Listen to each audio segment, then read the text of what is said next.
Now, China has declared firm support for Nigeria's government, stating it backs the country's right to pursue her own development path suited to national conditions. In a statement on the Chinese embassy's website in Nigeria, China's foreign ministry spokesperson Mao Ning emphasized China's opposition to any country using religion and human rights as excuses to interfere in Nigeria's internal affairs. The response is against U.S. President Donald Trump's recent threats of potential military action in Nigeria over alleged persecution of Christians. China explicitly opposed threatening other countries with sanctions and reinforcing her position against such interventions. On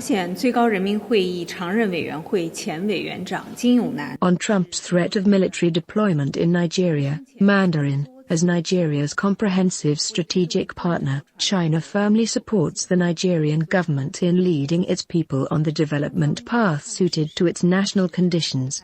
China firmly opposes any country using religion and human rights as an excuse to interfere in other countries' internal affairs, and threatening other countries with sanctions and force.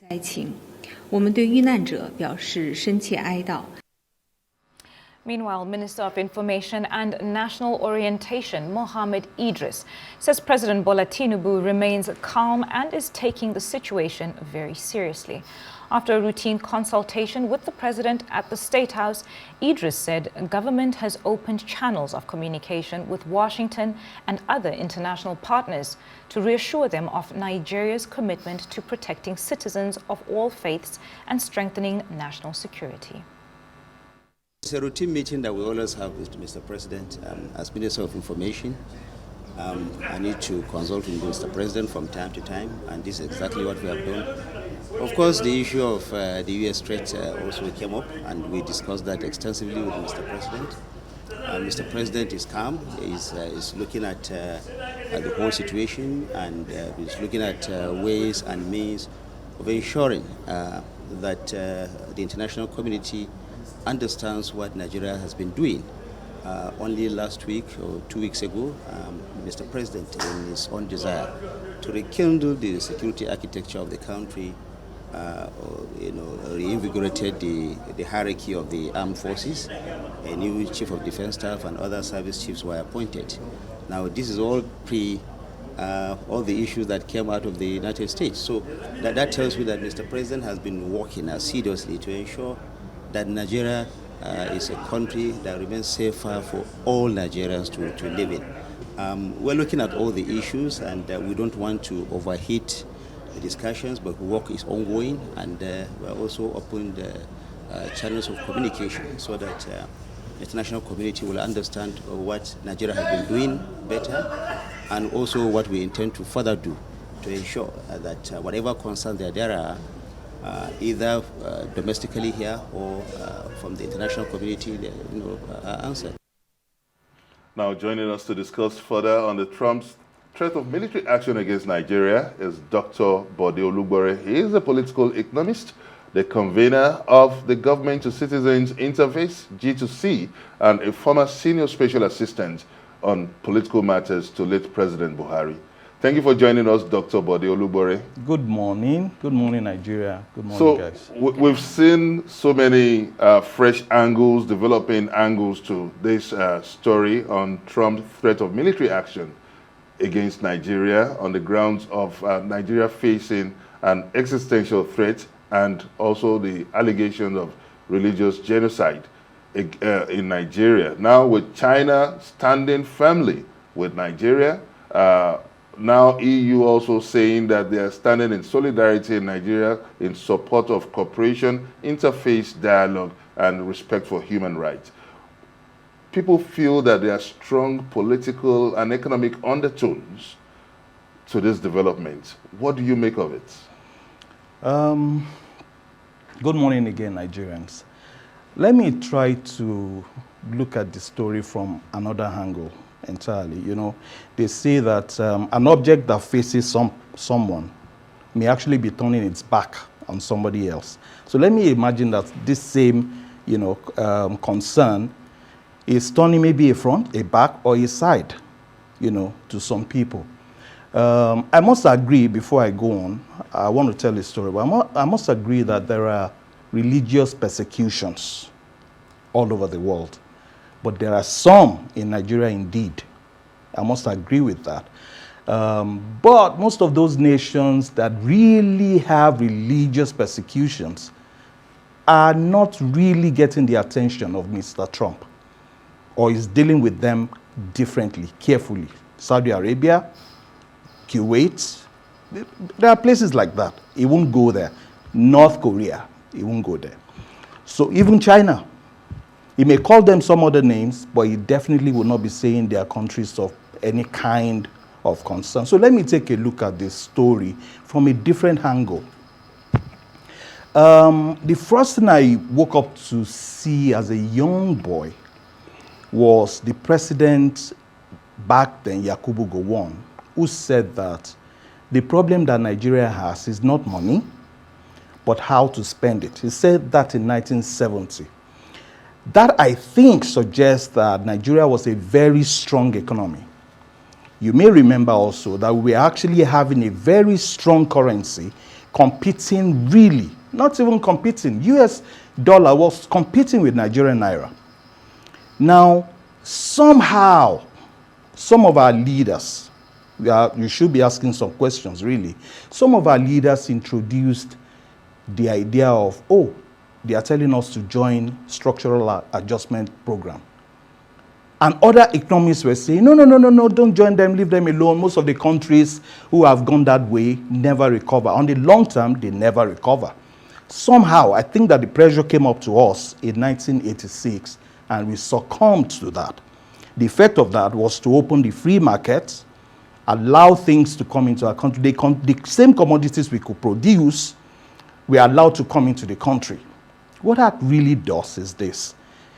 It makes you begin to look for the currency that is not yours, i.e. dollars, to procure the things that you could have made by yourself. Somehow, the effect began to be all the things and all the industries that we had began to go down south. We produced cars, they left. Textile left. Ajaokuta, still rolling mills, did not recover. Nigerian refineries never recovered. All right? So if that actually is the case, a very good government will look back years after, remember, from whatever figure it was, less than 1 naira, right, as a dollar, it came up now to about 1,400. I may tell you this.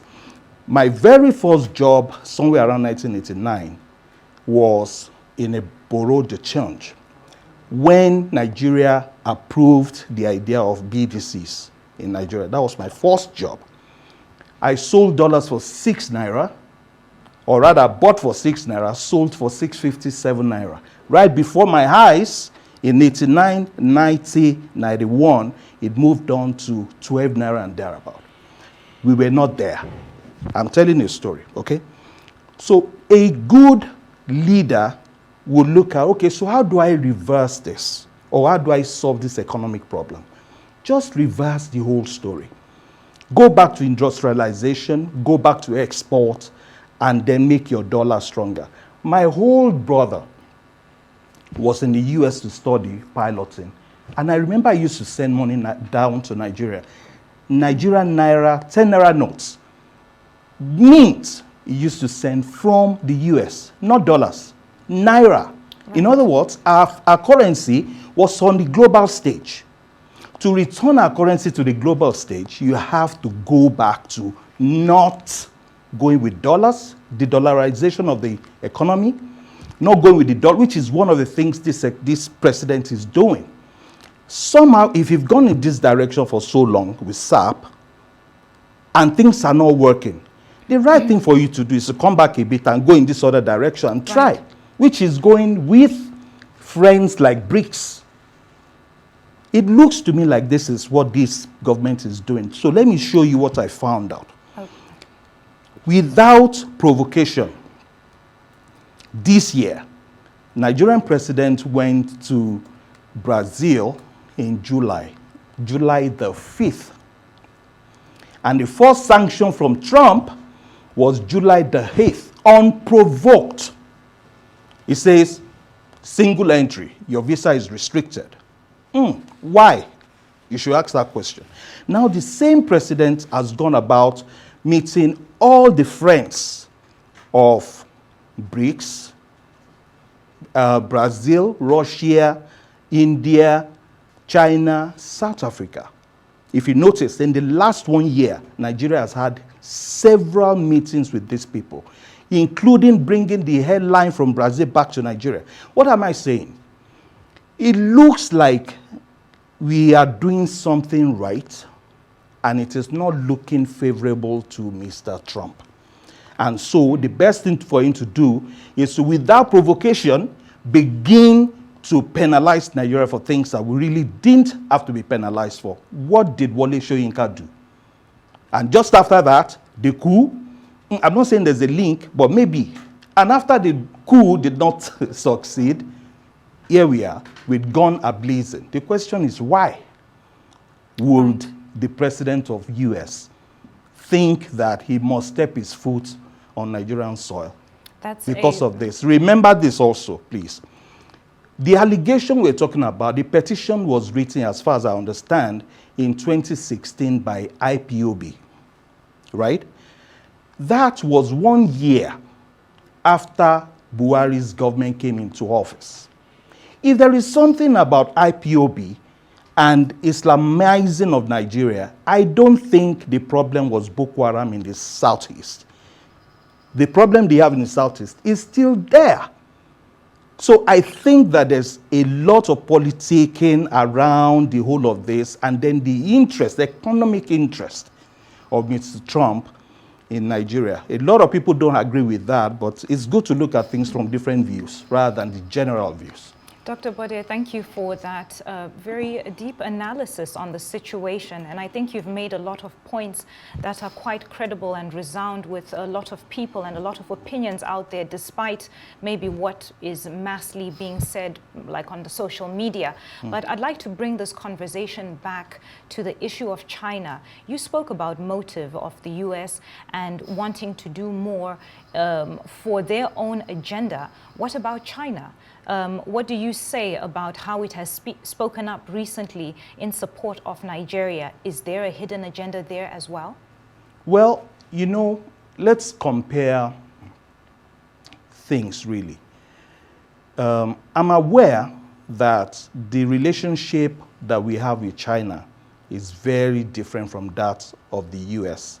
And when I say the US now, right, IMF, World Bank, and people like that who have really imposed, I won't say imposed really, who have given us some loans at some funny rates that they would not give to other people, right? Now, BRICS, not led by China, China is part of that, okay, also gives loans at a very low rate with some very reasonable terms around it. You must notice that they really add investments in this country, and they are long-term investments, unlike what we've heard from IMF and World Bank, whose shareholders, major shareholder is the US, by the way. So I think that economic contest is actually up here. It's about China and the interests of China in Nigeria and the interests of the US that used to be. I pray that it actually turns out to it used to be. That's my view about it. So China is actually protecting their interest in Nigeria, which is good. Okay, this is coming in the heels of a mixed narrative, because the facts from Human Rights Watchdog is that there's 16,000 Christians being killed in the last 7 years, and 7,000 Christians being killed in the last 7 months. So you would not fault President Donald Trump to say that Nigeria faces an existential threat. But when you also look at the economic undertone and U.S. debt profile 2025 hitting above $28 trillion. 38 trillion, 38. 38. Yes. Okay, my Yes. my records is showing otherwise. Yeah. But anyway, that shows that it's really hitting the roof. And so now we could understand that economic-driven interest that might be driving Donald Trump to take some certain decisions. But what does this say about the sense of urgency from our government to tackle this undeniable killings that is going on in the country? Whether you put it as Christian genocide, but one thing everyone accepts is that there is a massive killing in Nigeria, which is globally unacceptable. And you know that Universal Declaration of Human Rights, Article 18, states that an individual is entitled to his right of thought, conscience, and religion. Well, I would say that yes, there are killings in Nigeria, but put this genocide stuff, put it aside, right? That's not what's going on. It's going on elsewhere, but not in Nigeria. But there are killings. In my view, even one life is very important. What do I think Nigeria should do? I'm looking at it from this angle, right? You know, when you've had a problem that persists and goes on and on and on for so long, it might get to a point where it becomes inevitable for that problem to be solved. I think that this might actually be working out for our good. In other words, all eyes are on us right now. The searchlight is on us right now. We might actually find an inevitable way to solve the problem. I give you this thought. I'm just thinking. We've been playing around with the idea of killings in Nigeria and Boko Haram and all of that. By the way, I mean, somebody in the US, a congressman was telling us that the USAID, or US through the USAID, has been the one funding ISIS and Boko Haram and all of that. Well, so we, as Trump said, which shocks me though, that he gave about $346 million in arms to Nigeria early this year. We should be accountable for stuff like that. We should be accountable. What about the revelation from UAE when they gave the list of Boko Haram sponsors? How come that remains unpublished? Why are we hiding stuff like that? Sorry to cut you short on your point, Dr. Bode. Because of time, yeah. in just one last sentence, just give us your closing remarks on what we've spoken about today, because we're very short on time. I apologize for It's all right. short. I think that Nigeria needs to be a lot more accountable right now. And I think that Nigerians must stand with their government in saying we are all as one right now, okay? We have issues of political divide, religious divide. These have been our problems before now. It's time to put all of that aside and deal with the issue of insecurity so we all remain safe in this country. I'd like to end it there. That's all we have. Thank you very much, Dr. Bode Olugbore, former senior special assistant to late President Buhari, and also convener government to citizens, and also a political economist. Thank you very much for sharing your thoughts with us on Daybreak on Arise News. And that's all we have time for here on Daybreak. I'm Benga Ashiru. It's goodbye from me. Please do keep it here on Arise News. The morning show is next. I'm Yolanda Robert. Goodbye.